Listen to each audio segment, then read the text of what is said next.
Wallace. Je suis sportif de la ville de Dessine et natif de Dessine aussi. Et je pratique la boxe en haut niveau depuis 2010-2011 à peu près, la boxe thaïlandaise. Tu as grandi à Dessine. Que représente cette ville pour toi? Ça représente un petit peu tout, vu que j'y ai fait mes premières études, mes premières vraies expériences sportives, vu que je jouais au club de basket de la ville. Et à peu près toutes mes expériences sportives, j'ai commencé à Dessine. Tu as commencé le sport et quel a été ton parcours sportif? J'ai commencé par le basket donc à Dessine en 91-92. J'ai été champion du Rhône avec l'équipe de Dessine 3 ans d'affilée, je crois. Après, je suis parti jouer à l'Asvel basket en 96. J'ai joué pendant 2-3 ans. Et j'ai fini en championnat de France avec l'équipe de Vaux-en-Velin avant de revenir sur Dessine pour faire de la boxe en 2002, la boxe anglaise. Et en 2003, j'ai commencé la boxe thaïlandaise. Une coupure suite à un accident. J'ai eu un accident grave en 2003, donc j'ai dû arrêter jusqu'en 2008-2009. Le motif dans ce sport que tu pratiques depuis jeune? Par rapport au sport en lui-même ou par rapport à la boxe thaïlandaise? La boxe, c'est ce qui me motive. C'est un sport à part. C'est-à-dire que je trouve que c'est un des sports qui va vraiment nous pousser vraiment au maximum par rapport à d'autres sports. Je sais que c'est un sport qui est très très très difficile. Il y a beaucoup de contraintes. Et par rapport à d'autres sports, ça m'impose aussi une bonne hygiène de vie, un comportement même en dehors de la vie sportive. Ça m'a transformé en fait, on va dire, ça m'a recadré. Donc tu es un grand passionné de tout sport en général? Pas de tout sport, mais j'aime beaucoup tout ce qui est... En général, j'aime beaucoup le sport. À côté de ça, je suis coach sportif, donc je suis obligé de m'intéresser un petit peu à tout. Mais après, ouais, ma passion va plus sur ce que je pratique ou ce qui tourne autour de ma discipline. Aujourd'hui, qu'est-ce qui te donne encore et toujours envie de faire du sport? Déjà, par rapport à mon hygiène de vie, en sachant que à partir du moment où je fais de la boxe, j'ai pas le choix, je suis obligé d'être assez réglo avec moi-même. Et puis après, ça me permet de gonfler mon palmarès pour pouvoir avoir un CV plus convaincant en termes de coach sportif, en fait, tout simplement. On parle un peu de boxe, donc c'est un sport violent et ça te dérange pas de prendre des coups toute la journée et d'en donner? Non, je prends pas des coups toute la journée. Comme là, je sors de séance, j'ai pris aucun coup. Non, mais je veux dire, après, c'est particulier, mais à la fin, ça nous plaît en fait. Enfin, moi, personnellement, c'est vrai qu'échanger les coups, ça devient quelque chose de... Ça me plaît. Après, on voit plus le côté violent en fait. Ceux qui vont voir le côté violent, c'est plus ceux qui regardent de l'extérieur et qui vont voir que de la violence. Après, nous, quand on en parle, on a l'impression de parler d'une chorégraphie ou de... Même si, voilà, parfois on finit avec le visage un petit peu ouvert ou quoi que ce soit. Mais c'est vraiment pas l'aspect violent qui nous touche nous en premier en fait. C'est plus l'aspect technique et la beauté du sport. Après, quand on est à l'extérieur, ouais, je sais que ça peut paraître... Quel est ton palmarès aujourd'hui? J'ai été champion de France en 2009, champion d'Europe en 2013. J'ai été vainqueur du France-Russie avec l'équipe de France de K1, c'est le kickboxing japonais.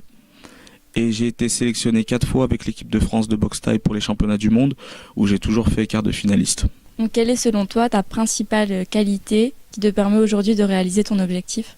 Alors, par rapport à en dehors de la boxe, j'ai un tempérament à la base qui est plutôt feignant, j'avoue. Mais au niveau de mon sport, je suis travailleur, beaucoup. Et du coup, ça me permet la plupart du temps d'atteindre mes objectifs. Je suis un gros travailleur à ce niveau-là. Et après, sinon, j'ai des aptitudes physiques que j'ai peut-être gagnées avec le basket, qui sont la vivacité, on va dire. Et je pense que c'est ces choses-là qui m'aident à avancer dans mon sport. Donc, qu'est-ce qui te manque pour être encore meilleur? Nous, on a tous à peu près le même problème, c'est on manque d'encadrement. On n'est vraiment pas encadré, donc on a le problème physique parce qu'il faut s'entraîner, c'est très contraignant. Et à côté de ça, on a le problème financier parce qu'on n'est pas reconnu. Donc par exemple, on est 10 sportifs de haut niveau, mais au niveau on n'a aucune reconnaissance qui le précise. Donc par exemple, là je sors de séance, j'étais tout seul, je m'entraîne tout seul à 90%. On n'a pas toujours un coach sportif qui nous suit, on a des besoins en termes de kiné ou quoi que ce soit. Et c'est vrai que c'est très compliqué, donc c'est ce qui nous manque. Ce qui me manque à moi et ce qui manque à tous les sportifs dans ma discipline pour qu'on puisse monter à un haut niveau, vraiment un véritable haut niveau. Quel est le quotidien d'un boxeur de ton niveau? C'est une bonne question, ça. Alors, il y a deux quotidiens, on va dire. Là, il y a le quotidien dans ce moment parce que je prépare un combat. Donc, on va dire qu'on se prépare environ un mois avant l'échéance. Donc, je vais m'entraîner le matin, en fin de matinée. Une séance comme par exemple je viens de faire sur le stade, où je vais faire du cardio. Et après, le soir, j'enchaîne avec une séance de boxe. Donc, je vais boxer, je vais mettre les gants, je vais prendre des coups, comme on disait tout à l'heure. Et rebelote du lundi au vendredi. Donc, ça fait 2 entraînements par jour. Le samedi, je vais m'entraîner qu'une fois. Et le dimanche, suivant comment je me sens, je peux m'entraîner une fois ou me reposer un petit peu. Un boxeur de ton niveau peut-il vivre de la boxe? Non, non, je dirais qu'un boxeur à mon niveau, il peut survivre de la boxe. Les primes qu'on a en fait, ce qu'il faut savoir, c'est qu'en boxe, on n'est pas salarié. Donc moi, la boxe me rémunère quand je suis sur le ring. Donc pour un combat, je touche de l'argent. En dehors de ça, je vais à l'entraînement, c'est gratuit, c'est pour moi. Si j'y vais, ben, tant mieux. Si j'y vais pas, tant pis. Donc après, quand je dis survivre, moi, j'ai voulu trouver une activité qui soit en rapport avec la boxe. Donc c'est pour ça que j'ai fait coach sportif aussi. Ça me permet de rester dans le sport et parfois faire des activités comme je suis entraîneur aussi en boxe. Donc de cette façon, on peut dire que ouais, voilà, il y a des possibilités. Mais sinon, j'ai des amis qui sont, je sais pas, en restauration ou autre. Et la boxe, c'est juste, on va dire, pour arrondir leur fin de mois. Qui, selon toi, manque à ce sport pour se développer encore plus? Il manque de la reconnaissance, je pense avant tout. Parce que ce qui fait que plus des gens vont en parler, plus il va y avoir de licenciés, plus ça va intéresser les entreprises ou les marques et les sponsors aussi. Plus du coup les primes vont être importantes, plus les boxeurs auront des primes importantes, plus ils pourront se consacrer à leur sport. Et du coup voilà, je pense que c'est ça qui pourrait faire éclater notre sport à l'échelle vraiment internationale. En Thaïlande par exemple, la boxe thaï qui est le sport national, c'est un métier pour eux. Donc ils se lèvent le matin pour s'entraîner, c'est normal. Ils font une petite sieste, ils font leur petite vie. L'après-midi, ils recommencent. Et puis, ce qu'ils gagnent là-bas en combat, ça leur permet de vivre parce que la vie, elle est pas chère.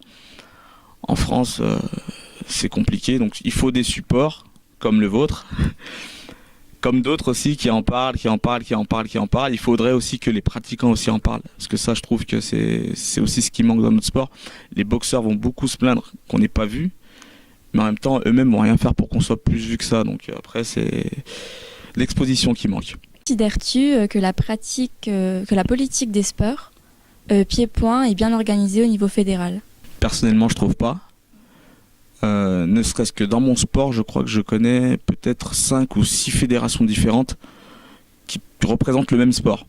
Alors que je pense que si les grandes têtes de ces 6 fédérations se mettaient autour d'une table pour créer 1 ou 2 organisations, déjà on perdrait moins de temps. En fait, c'est comme un petit gâteau qui se partage en 15 pour au final manger des miettes. Je trouve ça dommage. Penses-tu que les politiques sportives ont aidé suffisamment à développer ce sport? Concernant la boxe thaïlandaise, je vois pas grand chose, non. Je vois rien, et puis c'est toujours pas une discipline olympique. Alors que je pense que ça pourrait l'être d'une certaine façon avec des protections et tout ça. Quand je pars faire le championnat du monde, donc en Thaïlande, il y a un championnat du monde amateur, donc ils sont protégés de la tête aux pieds. Je trouve que c'est quelque chose qu'on pourrait voir aussi aux Jeux Olympiques, mais pour l'instant, je sais pas. La politique, c'est vraiment pas quelque chose auquel je m'intéresse vraiment pour l'instant. Je préfère être concentré sur le sport. Cette violence tout à l'heure, penses-tu que ce sport a une belle image aux yeux du grand public? Non. Non, aux yeux du grand public, non. C'est sûr que c'est pas par exemple comme le foot ou autre chose. C'est un sport qui fait peur. Après, je sais que ça change petit à petit. Il y en a qui essaient de mettre en place, moi y compris, par rapport au coaching sportif, j'essaie de mettre des pratiques en place pour justement attirer un public qui à la base est carrément réticent à ce genre de pratique. Et je pense que ça va changer. Après, dans d'autres pays, c'est fait. Dans d'autres pays, ça arrive. En France, ça viendra. Peut-être d'ici 5 ou 10 ans. Mais j'y crois. Voilà. On va parler un peu plus sur des questions personnelles.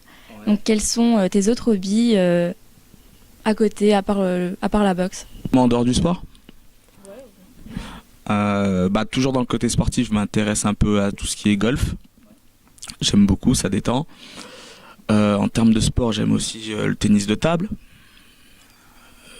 En fait, j'aime beaucoup de choses.